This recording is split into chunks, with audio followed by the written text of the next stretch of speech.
શું ઉનાળાની શરૂઆતમાં જ ચોમાસું બેસી જશે? કેમ ઉનાળાની આકરી ગરમી વચ્ચે અચાનક વરસાદી માહોલ સર્જાશે? જાણો કયા શક્તિશાળી વેસ્ટર્ન ડિસ્ટર્બન્સને કારણે ગુજરાતના વાતાવરણમાં આવશે આ અણધાર્યો પલટો. શું તમારા જિલ્લામાં પણ પડશે કમોસમી વરસાદ? જાણો હવામાન વિભાગની આગાહી વિશે.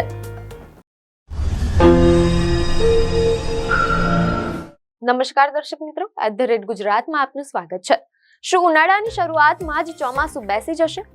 કેમ ઉનાળાની આકરી ગરમી વચ્ચે અચાનક વરસાદી માહોલ સર્જાશે? જાણો કયા શક્તિશાળી વેસ્ટર્ન ડિસ્ટર્બન્સને કારણે ગુજરાતના વાતાવરણમાં આવશે આ અણધાર્યો પલટો. શું તમારા જિલ્લામાં પણ પડશે કમોસમી વરસાદ?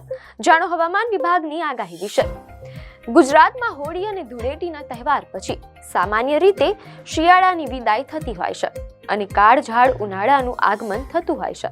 આ વર્ષે પણ ધૂળેટી પહેલાથી જ રાજ્યના મોટા ભાગના વિસ્તારોમાં ગરમીનો પારો ઊંચે જતો જોવા મળ્યો હતો અને લોકોએ બપોરના સમયે આકરી ગરમીનો અનુભવ કરવાનું શરૂ કરી દીધું હતું.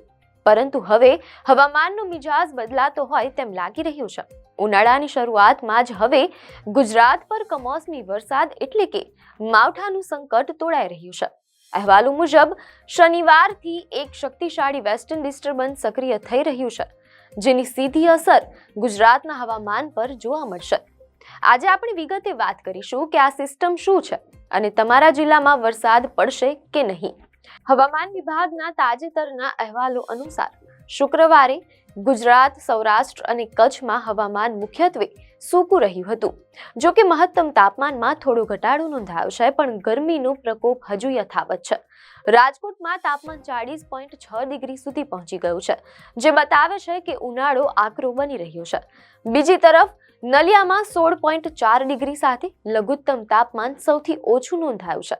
શનિવારે સુરેન્દ્રનગર, રાજકોટ અને કચ્છમાં હીટ વેવ જેવી સ્થિતિ સર્જાઈ શકે છે, જેને કારણે લોકોને બપોરે ઘરની બહાર નીકળતી વખતે સાવચેતી રાખવાની સલાહ આપવામાં આવી છે.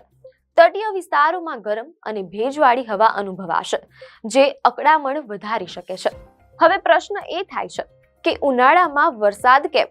તેનું મુખ્ય કારણ છે વેસ્ટર્ન ડિસ્ટર્બન્સ. મીડિયા અહેવાલો અનુસાર શનિવારથી પશ્ચિમ હિમાલય ક્ષેત્રમાં એક અત્યંત શક્તિશાળી સિસ્ટમ ઊભી થવાની છે. આ સિસ્ટમ ઉત્તર ભારત અને મધ્ય ભારત અને ત્યારબાદ ગુજરાતના વાતાવરણને અસર કરશે તેમ અહેવાલોમાં જાણવા મળેલ છે. વેસ્ટર્ન ડિસ્ટર્બન્સ એ ભૂમધ્ય સમુદ્રમાંથી ઉદ્ભવતા ભેજવાળા પવન છે, જે સામાન્ય રીતે શિયાળામાં વરસાદ લાવે છે. પરંતુ જ્યારે આ સિસ્ટમ વધુ શક્તિશાળી હોય ત્યારે તે ઉનાળાની શરૂઆતમાં પણ વાતાવરણમાં પલટો લાવી શકે છે. અહેવાલો મુજબ આ સિસ્ટમની અસર હેઠળ વાદળછાયું વાતાવરણ સર્જાશે અને તાપમાનમાં 2 થી 4 ડિગ્રીનો ઘટાડો થઈ શકે છે, જે ગરમીથી થોડી રાહત તો આપશે, પણ સાથે માવઠાનું જોખમ પણ લાવશે. મીડિયા અહેવાલોમાં જાણવા મળેલ છે કે હવામાન વિભાગની આગાહી મુજબ મંગળવાર સુધી રાજ્યમાં હવામાન મુખ્યત્વે સૂકું રહેશે, પરંતુ મંગળવાર સાંજથી વાતાવરણમાં પલટો આવવાની શરૂઆત થશે. ખાસ કરીને ઉત્તર ગુજરાતના બનાસકાંઠા અને પાટણ જિલ્લામાં વાદળો જમા થવાનું શરૂ થશે. આ ઉપરાંત કચ્છ જિલ્લાના કેટલાક વિસ્તારોમાં પણ ગાજવીજ સાથે હળવા વરસાદી ઝાપટા પડી શકે છે. આ કમોસમી વરસાદ ખેડૂતો માટે ચિંતાનો વિષય બની શકે છે, કારણ કે અત્યારે ઘણા પાક તૈયાર થઈ રહ્યા છે અથવા લણણીની પ્રક્રિયા ચાલી રહી છે. બુધવારનો દિવસ ગુજરાત માટે સૌથી વધુ મહત્વનો છે, કારણ કે આ દિવસે વરસાદનો વ્યાપ વધવાની પૂરી શક્યતા છે. હવામાન વિભાગના જણાવ્યા અનુસાર બુધવારે ઉત્તર ગુજરાતમાં બનાસકાંઠા અને પાટણ, દક્ષિણ ગુજરાતમાં વડોદરા, છોટાઉદેપુર, નર્મદા, ભરૂચ, સુરત અને તાપીમાં હળવો વરસાદ પડી શકે છે. સૌરાષ્ટ્રમાં પણ રાજકોટ, અમરેલી, ભાવનગર, મોરબી, ગીર સોમનાથ અને બોટાદ જેવા જિલ્લાઓમાં ગાજવીજ સાથે માવઠું પડવાની સંભાવના છે. કચ્છ અને દીવમાં પણ છૂટાછવાયા સ્થળોએ વરસાદી માહોલ જોવા મળી શકે છે.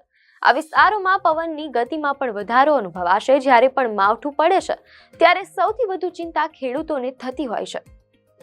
ઉનાળુ પાક જેવા કે બાજરી, મગ અને તલના પાકને આ કમોસમી વરસાદથી નુકસાન થવાની ભીતિ રહે છે. આ ઉપરાંત કેરીના પાક માટે પણ આ સમય ખૂબ જ સંવેદનશીલ છે. જો પવન સાથે વરસાદ પડે તો આંબા પરથી મોર કે નાની કેરીઓ ખરી જવાની શક્યતા રહે છે. જો કે આ આગાહીને પગલે ખેડૂતોએ શક્ય હોય તો કાપણી કરેલો પાક સુરક્ષિત જગ્યાએ ખસેડી લેવો જોઈએ અને માર્કેટ યાર્ડમાં માલ લાવતી વખતે પણ તાલપત્રીની વ્યવસ્થા રાખવી, જેથી આર્થિક નુકસાનથી બચી શકાય. અહેવાલો મુજબ વરસાદની સિસ્ટમ સક્રિય થવાથી આગામી 3 દિવસ દરમિયાન મહત્તમ તાપમાનમાં 2 થી 4 ડિગ્રી સુધીનો ઘટાડો નોંધાશે. જોકે આ ઘટાડો ધીમે ધીમે થશે. લઘુત્તમ તાપમાનમાં કોઈ ખાસ ફેરફાર નહીં થાય, પરંતુ ભેજનું પ્રમાણ વધવાને કારણે વાતાવરણમાં બફારો વધી શકે છે. પવનની દિશા બદલાવાને કારણે અરબી સમુદ્રમાંથી આવતા ભેજને લીધે વાદળછાયું વાતાવરણ લાંબો સમય ટકી શકે છે. આ બદલાતા હવામાનની સીધી અસર જનજીવન અને લોકોના સ્વાસ્થ્ય પર પણ પડી શકે છે. ઉનાળામાં અચાનક થતો વરસાદ અને તાપમાનમાં વધઘટને કારણે વાયરલ ઇન્ફેક્શન અને શરદી ખાંસીના કેસો વધવાની શક્યતા રહે છે. ખાસ કરીને વડીલો અને બાળકોએ આ ડબલ ઋતુના અનુભવમાં સાવચેત રહેવું જરૂરી છે. જેમ જેમ આ વેસ્ટર્ન ડિસ્ટર્બન્સની સિસ્ટમ નજીક આવશે, તેમ તેમ હવામાન વિભાગ દ્વારા વધુ સચોટ માહિતી આપવામાં આવશે. આમ આગામી 1 અઠવાડિયું ગુજરાત માટે હવામાનની દ્રષ્ટિએ ખૂબ જ ઉતાર ચઢાવ વાળું રહેવાનું છે. એક તરફ ગરમીનો પ્રકોપ અને બીજી તરફ કમોસમી વરસાદની આગાહી. આપને માહિતી સારી લાગી હોય તો વિડીયોને લાઈક અને શેર કરજો, ચેનલને સબસ્ક્રાઇબ કરજો.